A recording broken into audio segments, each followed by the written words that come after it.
Just recently, I posted some questions up on Instagram to get to know community members just a little bit better. And it really allows me to get an understanding of what are the challenges that so many teachers are experiencing out there. One of the things that when it comes to just being a general education teacher is that we live in our classrooms. We do everything in our classroom and we have kind of our own little world that we're worried about. And so we don't really take into consideration, well, what's really happening in education all around us.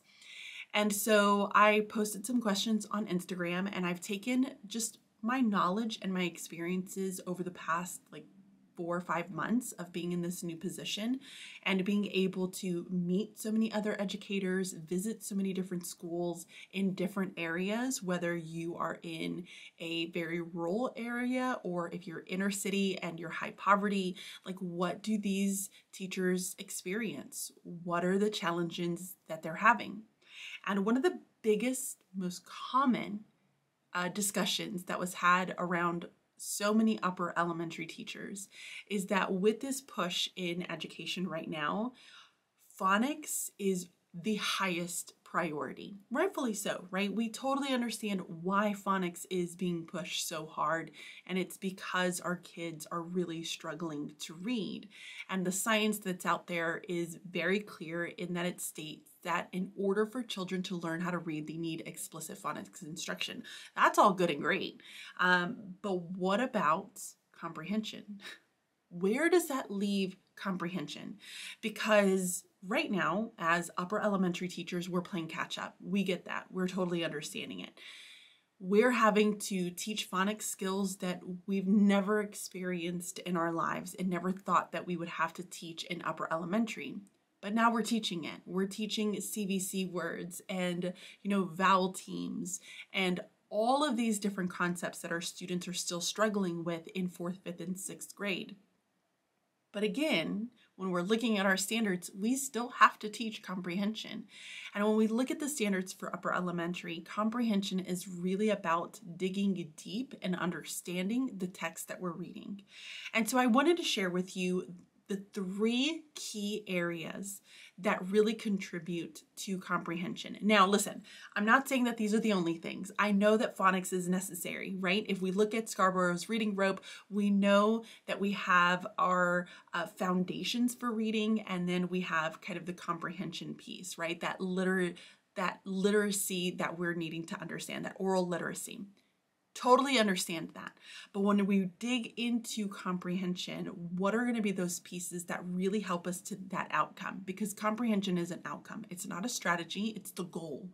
So what are the things that we have to focus on as upper elementary teachers to make sure that our kids are comprehending text that they need? Now, in this video, I'm not going to share strategies. I will share strategies at some point, but I want you to have just a general understanding of what makes up comprehension. So comprehension has 3 big pieces. The first one is going to be vocabulary. You have to have an understanding of vocabulary in order to comprehend what you're reading. And with vocabulary, we're talking about so many different areas. We're talking about homophones. We're talking about, multiple meanings for different words and being able to look at the context of the story and know which meaning that word is going to hold in that context. So vocabulary is going to be the biggest one. And building vocabulary is important. And guys, I'm sorry to say it, but the vocabulary lists every single week, the activities where we're just putting them into sentences is not the true vocabulary instruction that we need to be giving our kids. And I'll share strategies a little bit later on, but if you have some that you want to share in the community, go ahead and do that now. So vocabulary is the first key ingredient to our comprehension, our goal, right? The second one is going to be knowledge, content knowledge. And so this content knowledge is really exploring various types of contents so that our brain has the abilities to start to develop connections. And so with content knowledge, this is about exploring all different types of science and social studies and different stories that are out there, if we're all talking about the same exact thing every year, like how many years can we possibly talk about volcanoes or Earth in general or the moon? Like how many times can we possibly talk about that without it feeling beneficial to our kids, right? So when we're talking about content knowledge, we're really exploring a lot of different variety of information that's out there. This is why a lot of people really like CKLA, which is a core program, because they dig deep into content knowledge. Now, Greek mythology, I think, yes, I think it's great. It's important. We need to read it. We need to learn about it. But I also think it needs to be appropriate for the age. That's just my thoughts. I'm throwing that out there. So the key here is that if we develop this knowledge, we have background information stored in our head that allows us to develop these connections for our students. So when we think about content knowledge, we think about background knowledge as well, which we've already talked about. I think a lot of people are having these discussions, is that background knowledge is so incredibly important. You can have a student who's reading a text about baseball and they know everything there is to know about that text because they're super passionate about baseball. But then you're going to have somebody like me who's not passionate about baseball read that text and not be able to take a ton from it. And that's because I don't have the background knowledge about that concept. So exploring and really digging into all different types of information is incredibly important for our kids to develop comprehension. The third thing is going to be inference. Now, inference is when we are able to read something and we can get more information out of it because of what we know from the context and what we have from background. So for example, if it talks about in the story about how somebody is kind of doubled over, their hands are clenching their stomach, they're sobbing, you might infer either they might be sad or they're going to be in pain. It's one or the other. And so that allows us to develop this inference of, oh, this is how this person is feeling. Because I have the background knowledge, I can relate to that, and I can look at the clues that the text is giving me to form it.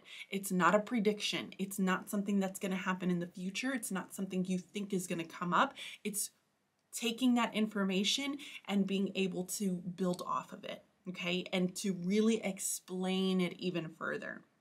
And inference is a really challenging skill. It's something that takes a ton of practice, and it's something that really is important to help develop a deeper understanding of comprehension to get to that goal of that comprehension piece that we're looking for in our students. And so when we have all three of these, when we have vocabulary, when we have the content knowledge, that background knowledge, when we have the inference in our kids, that's when our students really start to understand the text that we're reading.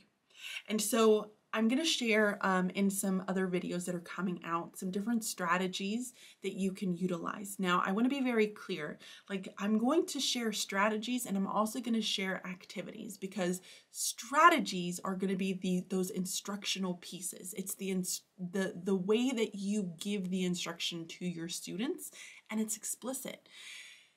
The activities are going to be built on top of those strategies. So once you've utilized the strategy to provide the instruction to your students, then we're going to do different activities so that we can have our students explore with them. Because here's the biggest piece that I really want you to take away out of all of this. Yes, I want you to take away the three things that make up comprehension, but here's the other thing I want you to take away. That in order for our students to really have an understanding of any concept that we're teaching them, they need to have about 7 to 10 touch points on that content, meaning they need to do something with that content, that strategy, whatever you're trying to teach them 7 to 10 times. You can't introduce it once and then just feel good about it and just keep on rolling. That's not how it works.